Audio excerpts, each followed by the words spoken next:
This is Patrick Russell. I'm interviewing Dwight Evans for the first time. This interview is taking place on August the 3rd, 2021. We are at Clinton, Oklahoma. This interview is being conducted by the Making History Project. So how are you doing today, Dwight? Doing just fine. All right.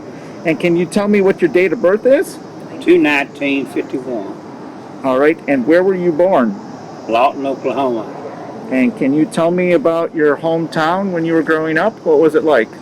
Well, I lived in a kind of a group of towns. So I was raised and went to school at Elgin, Oklahoma. In Sterling is just east of Elgin, and I hung out there in the two towns. And how big is Lawton and Elgin? Oh, I wouldn't know. Elgin has grown huge compared to what it was when I was young. Lawton, I don't know the population of Lawton. I sure don't. It's grown too. What was Lawton known for back in the day? You mean as industry? Yep. Well, there was a Fitch. Well, that was a welding supply. And there was another steel company there that fabricated different things. Lawrence Tank. Lawrence Tank was the name of that. A few people worked there. And the main employee when I grew up was Fort Sill, civil service. That's where everyone tried to get on, was civil service. And is Lawton a small town? Well, Lawton's a pretty good sized town now. But back when you were growing up, was it small? No, not real small. They had a downtown area, which is still down there, but most of everything has moved west of Lawton. A lot of it has, not all of it. And that's where they've done a lot of building west of Lawton. And on the east side of Lawton, it's grown, but the stores are not there like they are out west of Lawton. That's kind of as best I can describe it. Okay. And of course they had a milk plant, had two milk plants there, and that brought in a little employment. Then the automotive dealers, and that brought in some more. But Fort Sill was a major place everyone wanted to get on when I was a small, not everyone, but when I was a small kid. That's where people wanted to try to get on. And had a little oil field business going there for quite a while. And it's still going, but it's tapered, way off. So Fort Sill, oil field, and the downtown district, which was Sears. I can't remember them all. Of course, Sears is gone. Montgomery Wards, they were down in that. All within like 3 blocks. So that's Lawton. Okay. And how big was your family growing up? I had one sister. All right. And was she older or younger than you? She was older than I, 2 years, I think. All right. Right. And what did your parents do? My mother, she kept house most of the time. Then she worked out on, took care of the children. That's what she done at their facility, not at our house. But that's what she done. And your father? Oh, my dad, he liked to work aircraft, so he worked rotors a lot, but it was contract. So when the contract runs out, you either got to follow the next contract or go do something else. He also ended up working civil service at Fort Sill.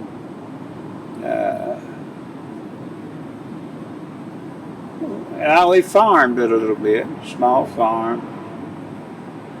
He done a lot of things to get by. He hauled milk from store to store. He done that quite Well, twice I know of, or maybe 3 times, different companies. And he liked to work on cars at home. He liked to work on anything that was mechanical at home. What kind of cars? You remember? Oh, they was in the 50s and 60s. A lot of 50 models. And I would say there'd been more 60 models, 50, 60s. Well, he worked 50 models, 60 models, and 70 models. I believe he was still living in 1970. Okay. That's what he enjoyed doing. And he liked to go to church. And he was that for a while, the man that leads the singing. I can't remember what they call it. He gets up and leads the whole. He led the whole church in singing.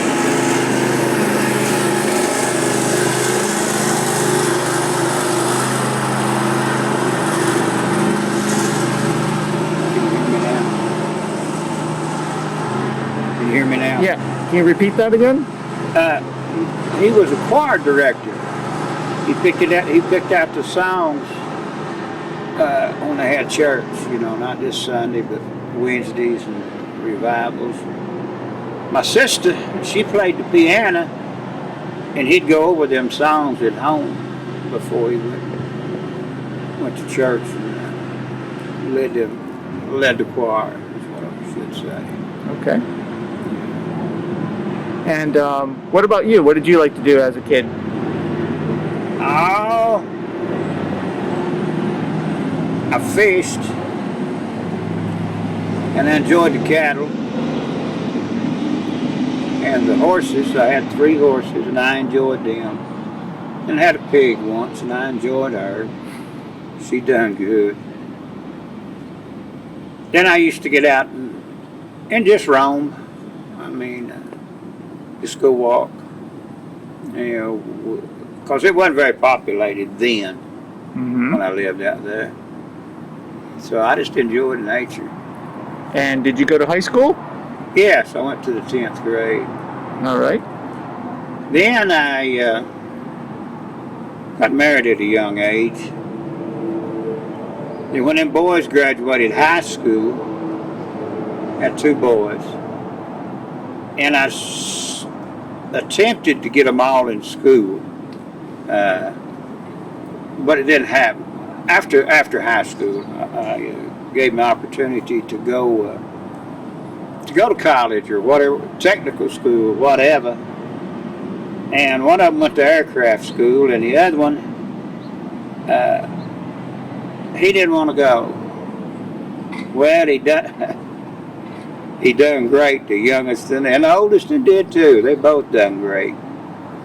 And that oldest boy, he's off down around Oklahoma City now, and he works at a place down there. I don't know if I ought to mention names or not. What does he do? He works at Amazon. Okay. And has something to do with computers, as best I can tell you. And he receives product and puts it up. But the computer's a big part of that thing.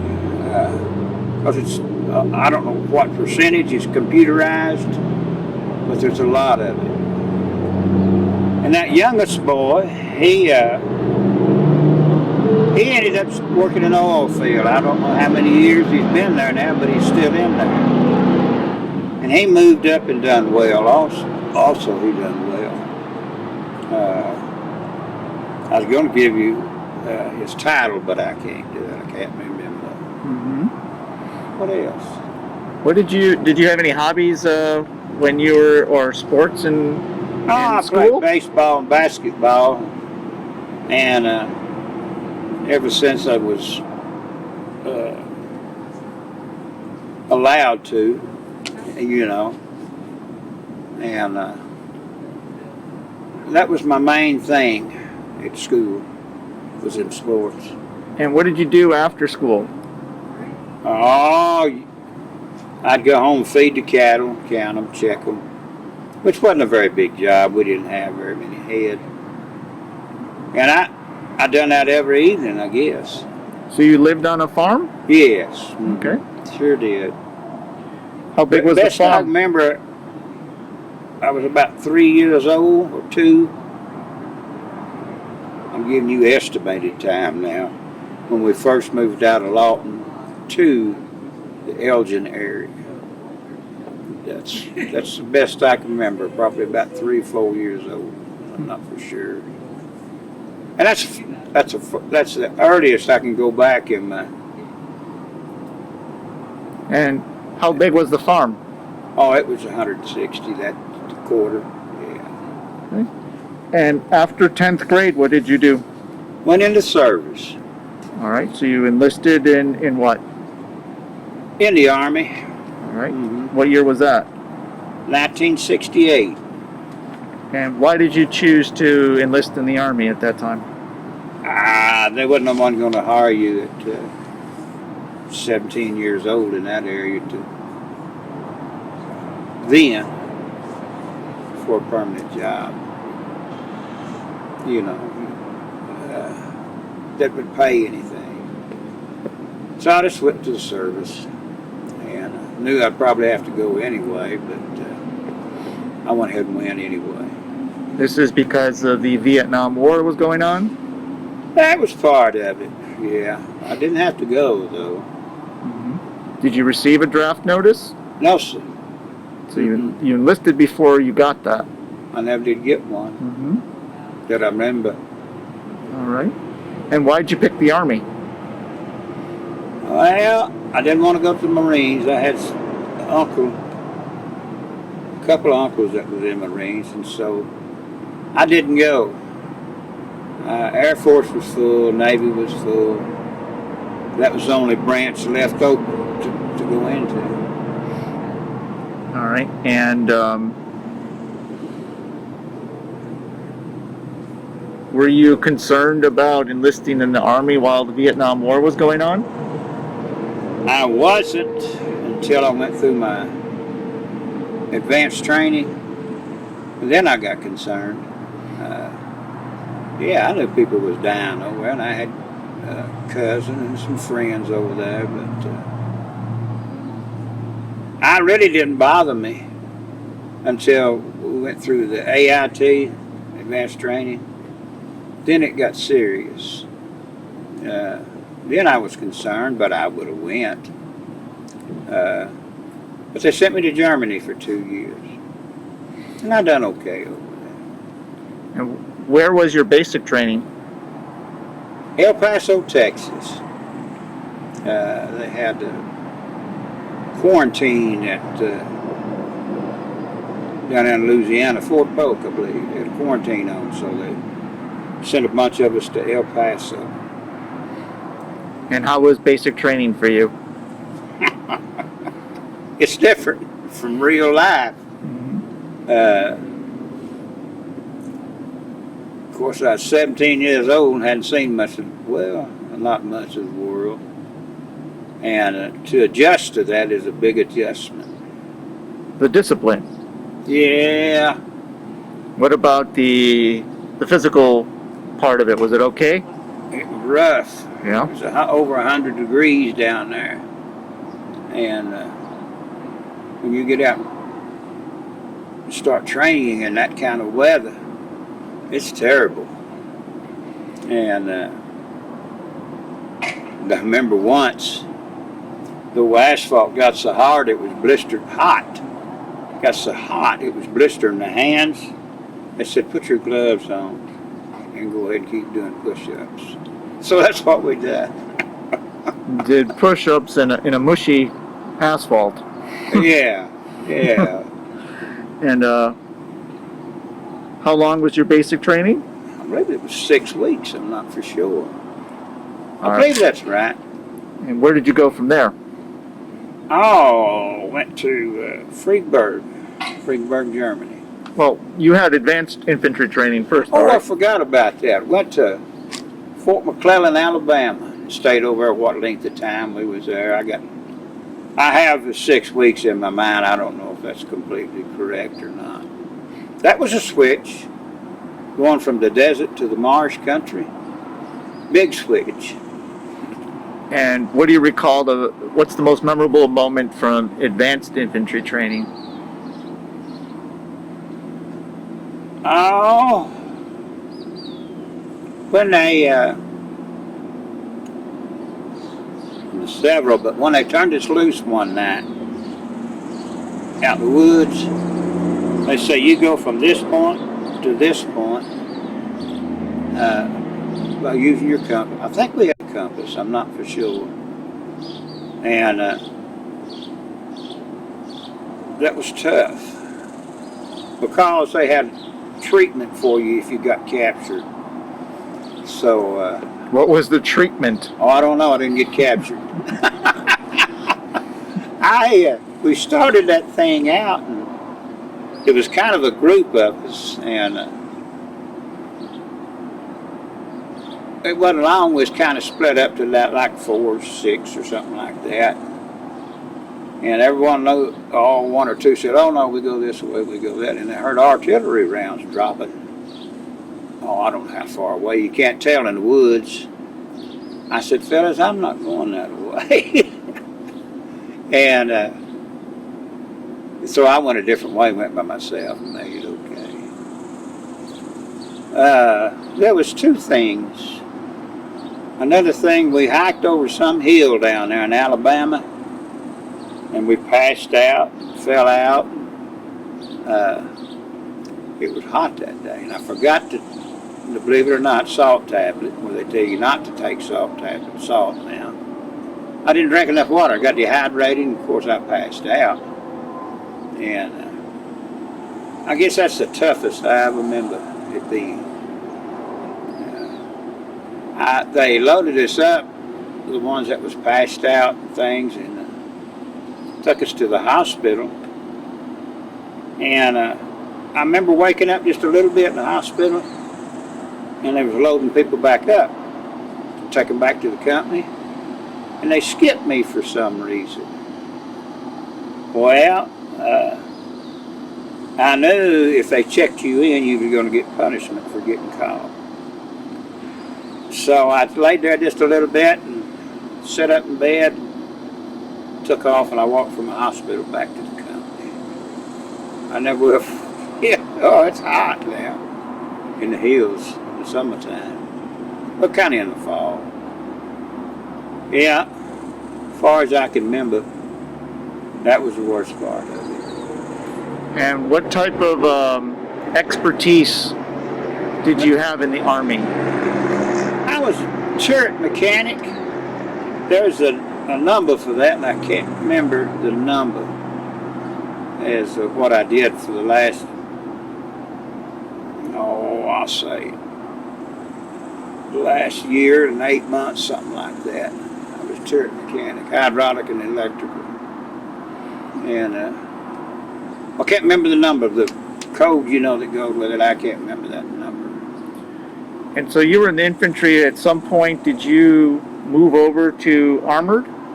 No, they moved me to armor, and yes and no. They moved. I didn't volunteer. They told you where to go, and they put me in the armor as a tank driver. And I went from a tank driver to. I probably was a loader once or twice. And ask me that question again. Well, what question you just asked me? well, you were in infantry, and then did you get transferred to the armored division? Yes, that's what I did. Yeah, I got transferred to the armored division. And then I went from a driver to a loader, or a loader to a driver. I don't know which. Then they had track mechanics that took care of the engine and drive line, batteries, and blah, blah, blah. Then it come down to a man was getting out of the service, and he had a job working on the electrical. And I got interested in that, and the motor sergeant said, well, start hanging out with him, because he's going to leave and we don't have no one lined up. So I did, and he taught me some. Then they sent me to school in Germany for that job, a turret mechanic. And that's a pretty big move. From a grunt to tanker. And what was your unit in the armored division? What was it? What unit were you in the armored division? 3rd Armor. Okay. And so you eventually became a driver of a tank? I started out as a loader, probably. Then I was a driver. Then they then I kind of got to hanging around with the maintenance group, and that was on tracks and engines and things like that. Well, there come a position open for a turret mechanic, and that's electrical and hydraulic. And I took it, and then they sent me to school later on as I done it to become a full-time turret mechanic. That was in Germany. And so you deployed overseas. Yes. And that was where? Freiburg, Germany. All right. How long were you there? 2 years. And what type of tanks were you working on? Them were M60s at the time. Then they had an M60A1, which there wasn't a whole lot of them around. And I worked on them too. And they had a small track, but it didn't give no trouble really, but electrical. And it had very little hydraulics on it. M113, I believe, is what the thing was. I'm not for sure now what it was. I drove it quite a bit. Yeah. What was it like driving one of those tanks? Oh, it's about like driving a dozer. A bulldozer? Yeah, it's in that range, except you get the gun sticking out the front quite a ways. You have to be careful with it, not run it through something. But that's about what it's like operating a dozer. Well, it is like a tractor, right? Yeah. A tractor with a lot of armor. Yeah. Well, it's more like a dozer. When you say tractor, I think of maybe trucks out on the road or a farm tractor. And this was a track, is what it was. And it was a track. So I referred to it as a tank. Mm-hmm. We never did call it a tractor or nothing like that. And these are the tanks that were in Germany to deter the Soviet Union, correct? Yes, that was in 68 and 67. You don't remember it, you ain't old enough. But they had a little disturbance there, unless you read it in history. So, yeah, we were there for that reason. We never had no trouble, but that's why we was there.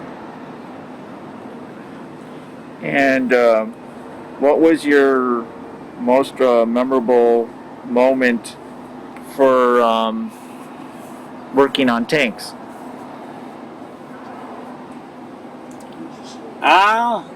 There's two. There's a hydraulic motor on that operates that tank, all the hydraulics, and they always said be sure and disconnect your power. But I got in a hurry, it was in the afternoon, and I took a line off and I forgot to unhook the power, and then it just sprayed me with hydraulic oil. Of course it was cool. I mean, the oil wasn't hot, it hadn't been running, that's the only good thing about it. And that was a lesson well learned. But another thing, a man He done the same job I did. And it really wasn't his fault. Them rounds set on a rubber pad, and they set down in a tank in a rack, in a rack on a rubber pad. I'm talking about inside the tank and in a rack. And one of them pads was missing, and what he shorted out, I don't know, but it blowed up on him inside that tank. I can still remember that and seeing him running. Of course, I was on the other end, he's on the other end of the motor pool. And that's the two things I remember about Germany. And what did you do after Germany? Oh, I come home and tried to find a good job, but there wasn't nobody going to hire no Vietnam veteran. But I'm not a Vietnam veteran, let's get that straight. They didn't want to hire any Vietnam era people. It was hard to get a job. And me not finishing high school, I'm sure that had something to do with it. But I got a story about that high school, if you'll ask me after a while. Okay. And so it was tough. Just I went back to an old job I had when I was a teenager, working for a farmer. And but my goal in life was to drive a truck, and I accomplished that. I spent about 40 years on the road. Is what I spent. Altogether, how long were you in the Army for? 3 years. And two of it was in Germany? Yes. And the other year was basically training? Yes, and I had about 3 or 4 months of doing absolutely nothing. When I was getting ready to get out, they sent me to Fort Knox, Kentucky, and they had civilian contractors. And so they really didn't want me in the way, so of course that's their job. I understand that, so I just kind of was there till I got out. Yeah. So after the service, you became a truck driver? Eventually? Yes. I spent more time driving trucks than anything. I worked civil service a little bit, but that wasn't for me. I was out of the service. Hadn't been out of the service long enough. You got to get that out of your mind. And I did. About what you was told to do every day. And when I went to civil service, it was kind of related, you know. And then I wanted to move up to a different job. And they said, oh, no, you can't do that. I said, yeah, I can. I said, so long. And he said, you're not going to quit? I said, yeah, I'm going to quit. That job's open and I qualified. Oh, but I found out civil service is about education, really. The higher level of education you have, the better chance you have of moving up. And that's the same way out here in the real world. Unless, what I'll tell you about that later on. Now, what else? All right, so when you were driving truck, this is what, cross country? Yes, sir. I've been in every state in the United States. Okay. One trip to Alaska. I drove a truck in Iraq for a year. All right, tell me about that now. So you went to Iraq. Yes, sir. What year? I'm going to say about 2003. I don't try to remember things like that. I try to block them out, and I do block a lot of things out. You don't have to, that way you don't fret over it, you know. So why do you block out Iraq? Well, when them incoming come in, I was real lucky. I never got shot at on the road. I wasn't scared of them coming in. And I knew I was going to be there so long, you make it or you don't make it. And that's the way it was. That's the way it is with me now. You went in as a civilian contractor. Yes, in Iraq, yes. How old were you at that point? Oh, If it was 2002 or 4, and I was born 51, what would that be?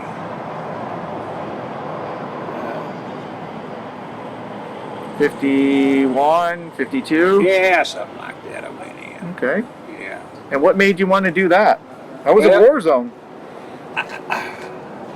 Well, that was partly the reason. I think people ought to do their part in some way or another. It don't matter if it's just sitting down writing a card. You know, they have places people can sit and send cards that, not personal, just a card.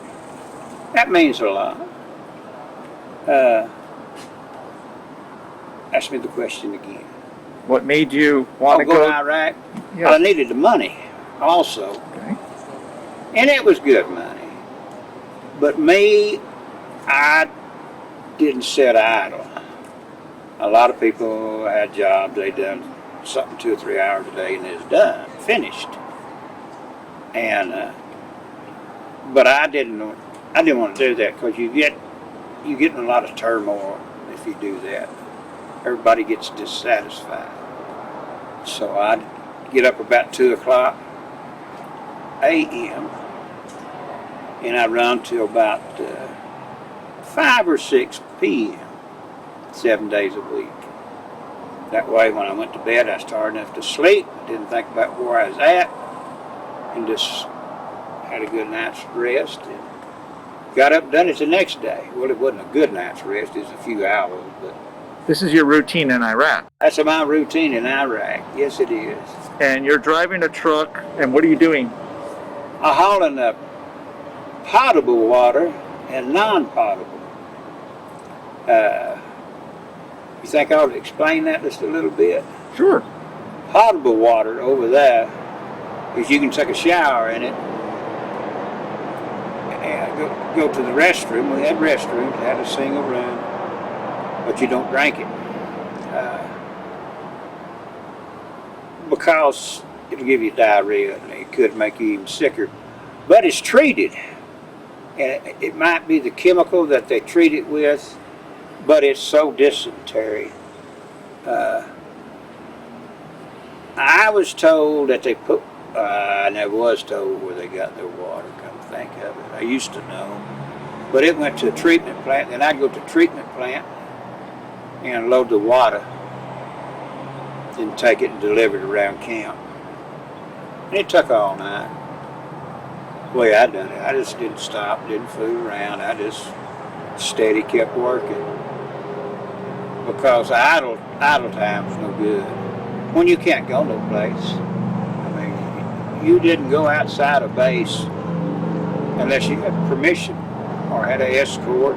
Well, I couldn't go out by myself anyway. I have to have an escort. They didn't let you carry no weapon. So,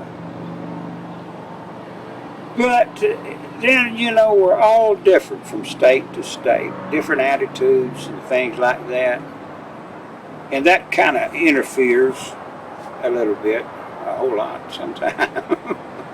Where were you based in Iraq? Oh,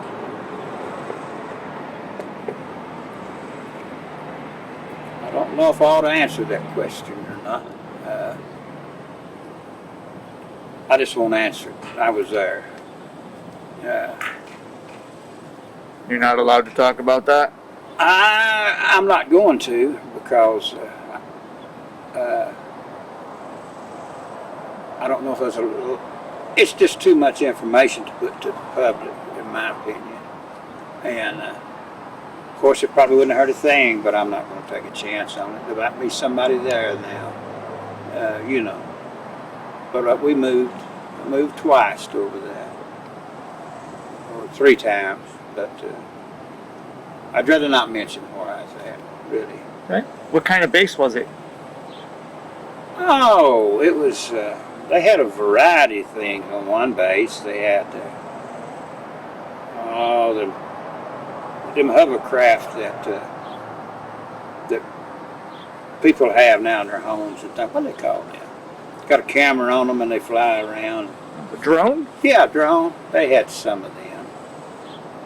Then we had some artillery for a while. And I'm sure they had some infantry. Then we had our section, which was supply, but we supplied all the. As far as I know, they handled the food, and we had our own water plant to treat that water. And about anything that come in that base, the contractor handled it. And that's kind of what we done over there. And you said that there were incoming rounds from time to time in your base? Time to time. Anybody ever get injured by that? Not that I know of, but they don't put that out. That's kept quiet. Did you ever have to venture outside of the base to do your driving? Yes, with the escort. Escort by the Army. Yes, sir. Mm-hmm. And what was that like? It wasn't bad at all. I never got shot at. I never had any LEDs. I think that's what they call them. IEDs. IED, yeah, IED. I never run across any of them, so I was lucky. And there's certain things you do out on that road, and these tracks it takes allows you to travel that road without injury. And sometimes you can take all the cautions you want, and they're going to get you. They love to get the fuel trucks, and they knew them fuel. You can see a fuel truck burning once in a while out on the road. But I got ready to go over there, and I thought I wanted to run the whole highway from one end to the other. But I'm glad I didn't. After I seen what they was driving, it surprised me what they run up and down the road with. And that's kind of why I stayed with the potable water, things like that. And what was the countryside like when you were out there? Oh, about like West Texas, without the crops.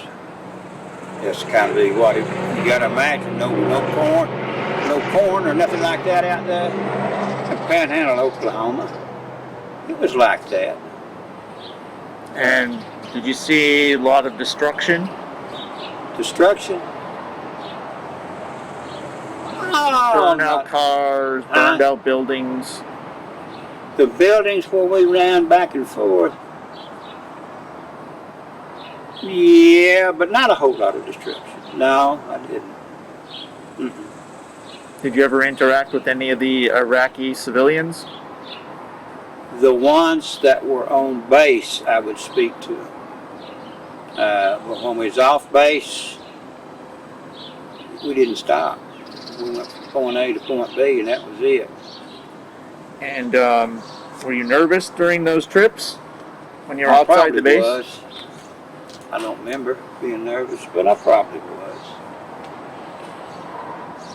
I mean, you were aware, obviously, that IEDs were going off and blowing up convoys. Yeah. And you were driving in a convoy. Yeah, and it'd shoot at you from the overpasses.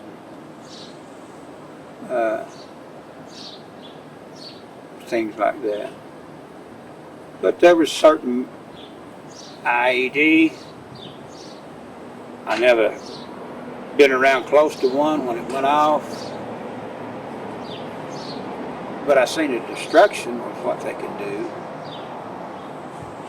And so what I'm trying to say, there's really no way to detect it 100%. Landmines, I don't know about landmines over there, but I know they have there is maybe a way they had a machine that swept the road. It was on rubber, and it went down through there once in a while. So they did, but it don't take long to set an IED. It just don't take long at all. Then you can activate them, whatever range your range is, you can be quite a ways off and activate it. So did they issue you like body armor and a helmet? Yes, they did. We had a helmet and we had the up armor, what we called it up armor. And we had up armor. They finally put in the trucks that was running back and forth. And what we was doing was closing this base down, going to another base, and dropping it off. Then sometimes we'd just take stuff up there and bring stuff back, is what we done.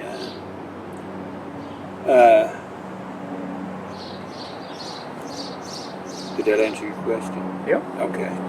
And you mentioned that you block out certain things from Iraq. Oh, yeah. Why is that? You don't want to keep it on your mind to interfere with the job you're doing. You don't want it to overtake you. Like, okay, I'm gonna get shot at every time I go out. No, it's just luck that you don't get shot at, and it's because of the guards too. Yeah, okay. I'm gonna give them credit. Just some shade, I guess it's They guarded us, and anything bad, I try to forget it. I don't try to remember anything bad or disturbing. I try to let it go. If you don't let it go, you get in trouble. I just forget about it. Some people talk about it, but I just forget about it and go on. Was there something bad that happened in Iraq when you were there? Oh.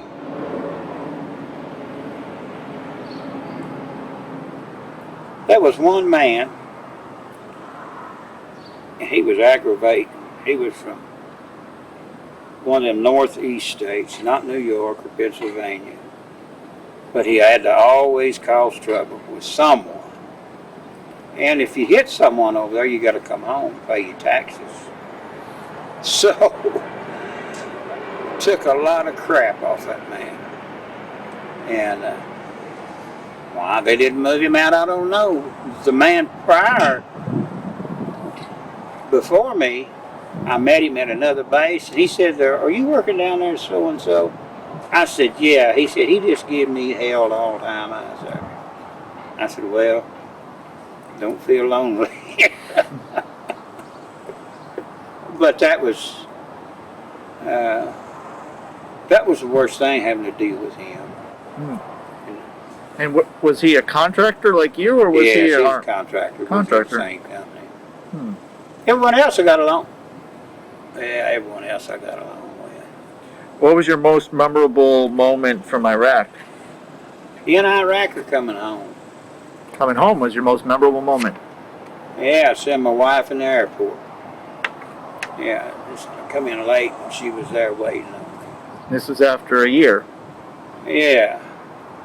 Well, like I said, you could come home in 6 months or 3 months, then go back and do you some more time.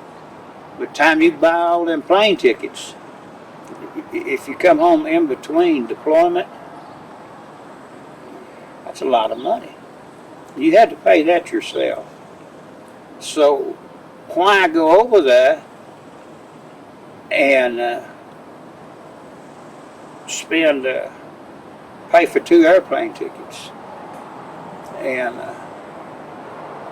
that's just one trip. That's over there and back. I call that two. You got to have two tickets. You might get it round trip, yeah, but that's twice, and it's not cheap. And that's why I didn't come home. Is that what you asked me? Yeah. Okay. I asked you what your most memorable moment was, and you said it was coming home. Yeah.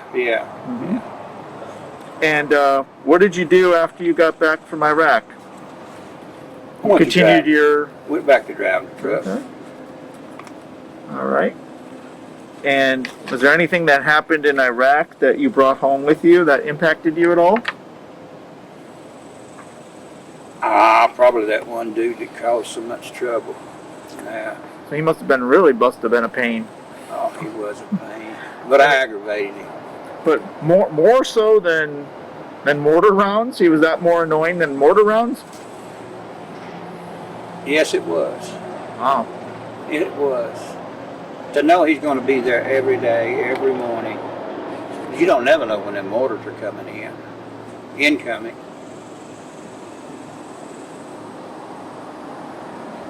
Is there anything you would like to add that I did not ask you? Oh, yeah. It was about high school. I told you I quit in the 10th. Yes. Well, then I went in the service, and I want to come back off AITs. I got married when I was 17. Then when I come back from Germany, we had 2 boys. When we come back to they were born in the United States. And it come time for them to graduate. I always wanted to be sure and graduate school, and they did. They done good. And so I accidentally, no, by choice, I took both of them to a Votech over here at Okmulgee, Oklahoma. The OSU has a Votechnical. I think they don't call it that. They call it something else, but they call it OSU Okmulgee. But you don't just go in there and study one thing. You take history, government, math, and all that stuff you had in high school, and you get her done in about 6 weeks. I'm just keep using 6 weeks, but that's just a number you throw out there. Mm-hmm. They had trimesters, and I don't remember how long they were. But I caught up on my math, history. No, history was, I don't know, English. Had to do a bunch of English. And then you're supposed to be able to take night courses at night and get your high school diploma. Well, I don't know how long I'd been there, how many trimesters I'd been there, but I went over there to do this, and that man says, how many hours did you have in high school? And I told him. He said, how many hours have you got in here? And I told him. He said, well, you qualify for a high school diploma. Not no, it's a high school diploma. It's not no, what's that other test they take? GED? GED? Mm-hmm. Maybe. It's not a high school diploma. It's right below it. But anyway, that was a proud moment when I got that high school diploma. Okay. And jobs come easier. Well, I had that training at OSU, and jobs come a whole lot easier. It just was unreal how easy they came. Then, one of my happiest moments, and people, when you travel, people say, well, where have you been that's really pretty? I think that's the word they use. And I said, when I walked in the hospital at Southwestern in Lawton, Oklahoma, and seen that red-headed boy, that was one of my prettiest places I've ever been. And the same day when that's your first son? Yeah, that's my first son. And when that baby boy was born, I was home. I was in Kentucky when that oldest was born. And then when that baby boy was born, I was around, and I got to see him just right after he was delivered. So that's the prettiest 2 things I'll ever remember. Wonderful. Yeah. Is there anything you would like to tell future generations? Any wisdom or advice?